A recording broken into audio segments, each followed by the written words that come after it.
Selamat datang di Diseminasi Data Statistik Sektoral Kota Makassar.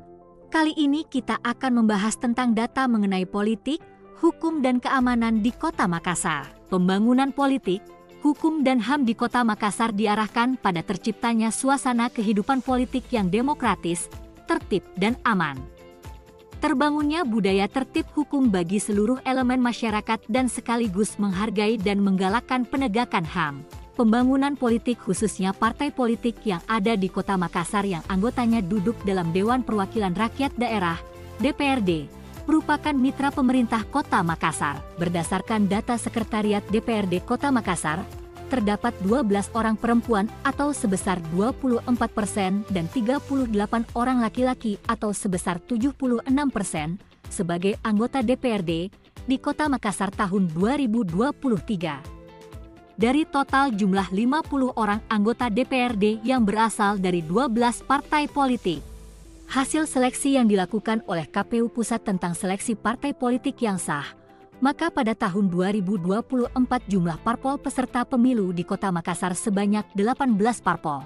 Berdasarkan data KPU Kota Makassar tahun 2024, daftar pemilih tetap pemilihan umum anggota DPR, DPD, dan DPRD serta pemilihan presiden dan wakil presiden, sebanyak 501.358 orang laki-laki dan sebanyak 535.583 orang perempuan, dengan total pemilih 1.036.941 orang. Yang tersebar di 15 kecamatan, 153 kelurahan dan 4.004 TPS. Hukum di Kota Makassar, terdapat beberapa lembaga yang menangani bidang hukum. Terdiri dari Pengadilan Agama sebanyak 1 lembaga, Pengadilan Militer 1 lembaga, Pengadilan Negeri 1 lembaga, Pengadilan Tata Usaha Negara 1 lembaga, dan Lembaga Pemasyarakatan dan Kejaksaan Negeri masing-masing 1 lembaga.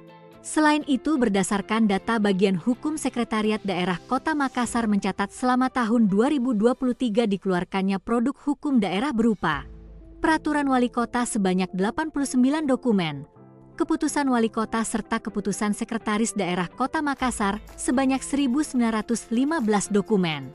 Keamanan, kancah politik juga tidak terlepas dari kegiatan unjuk rasa yang dilakukan oleh masyarakat atau para mahasiswa. Tercatat sepanjang tahun 2023 terjadi 1.082 aksi unjuk rasa di Kota Makassar. Berdasarkan data Kepolisian Resort, Polres, Kota Makassar mencatat 5.288 laporan kasus kejahatan selama tahun 2023 yang tercatat pada 12 polsek di Kota Makassar, di mana jumlah kejahatan yang dilaporkan paling banyak terjadi pada Kecamatan Rapocini sebanyak 784 laporan. Itulah tadi beberapa data yang dapat kami sampaikan. Terima kasih telah menonton dan sampai jumpa di season selanjutnya.